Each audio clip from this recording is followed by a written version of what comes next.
Bonjour tout le monde, lundi 22 janvier 2018, point bourse du jour.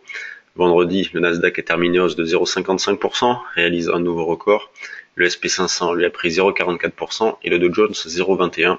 Et tout ça malgré le risque de shutdown qui a été déclenché ce week-end. En effet, les républicains et les démocrates ne sont pas parvenus à trouver un accord, un compromis, un accord sur le budget. Donc le shutdown, c'est quoi? C'est la fermeture des services publics non essentiels. Ce qui ne provoque rien en Europe, d'ailleurs, puisque le CAC tourne toujours autour des 5500 points. Il est actuellement à 5515 points.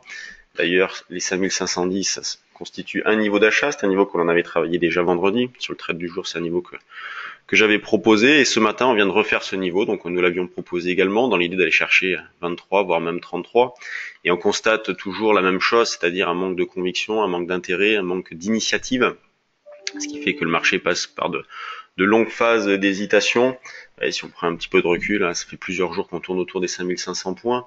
On se retrouve dans la même situation sur le DAX, qui, malgré un accord en Allemagne, eh bien, tourne toujours, voilà, est toujours aussi hésitant. On cherche toujours à acheter sur des replis. C'est vrai qu'un plus proche niveau d'achat situé autour des 13 420, on peut considérer que c'est fait même. Sinon, sur le trade du jour, nous sur le DAX, version dynamique, nous avons proposé un achat dans cette zone de 13 390, 13 400, en espérant que le DAX retrace un petit peu. En tout cas, sur le CAC, on a pu acheter déjà. L'eurodoll, lui, tourne toujours autour des 1,22. Il a validé d'ailleurs ce matin un niveau sur lequel on a acheté la semaine dernière les 1,22 15,20, donc c'est une zone de rebond possible. On peut recommencer à jouer cette zone à 22 15,20 à l'achat pour viser un 22 50, voire même un 22 70. Les niveaux d'alerte sur l'eurodoll sont bien évidemment loin en raison de la forte hausse des derniers jours. Donc, pour se situer autour des 1,19 50, la première alerte, ça serait pas un niveau de retournement fort, mais au moins une première alerte. C'est sûr qu'à partant d'un 22,50, ça fait un petit peu loin. Mais en travaillant à l'achat, les probabilités de réussite sont très importantes. Et d'ailleurs, on arrive à réaliser un grand nombre d'écarts sur l'eurodoll.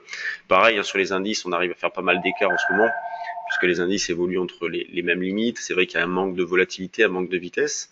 Mais on arrive à faire de belles choses. Et d'ailleurs, sur le DAX, la semaine dernière, à plusieurs reprises, on a fait le point bas au demi-point près.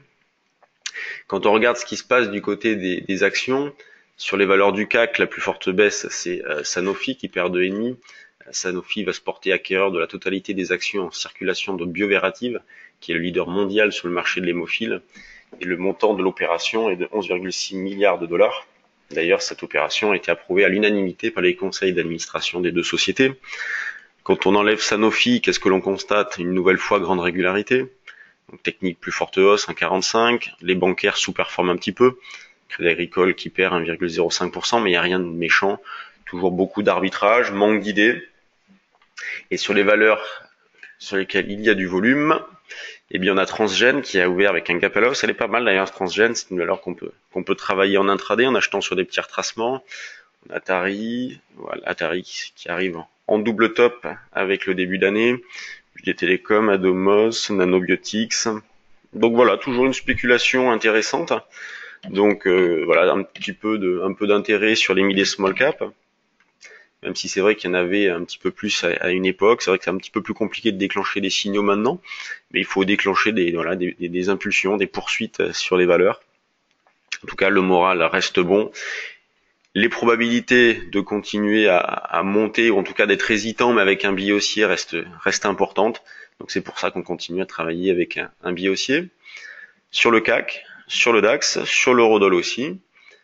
Pour ceux qui auraient de l'intérêt, on organise une formation, une initiation au trading en ligne les 29 et 30 janvier, donc la semaine prochaine, lundi et mardi prochain, de 18h30 à 20h30, donc l'horaire n'est pas habituel pour nous.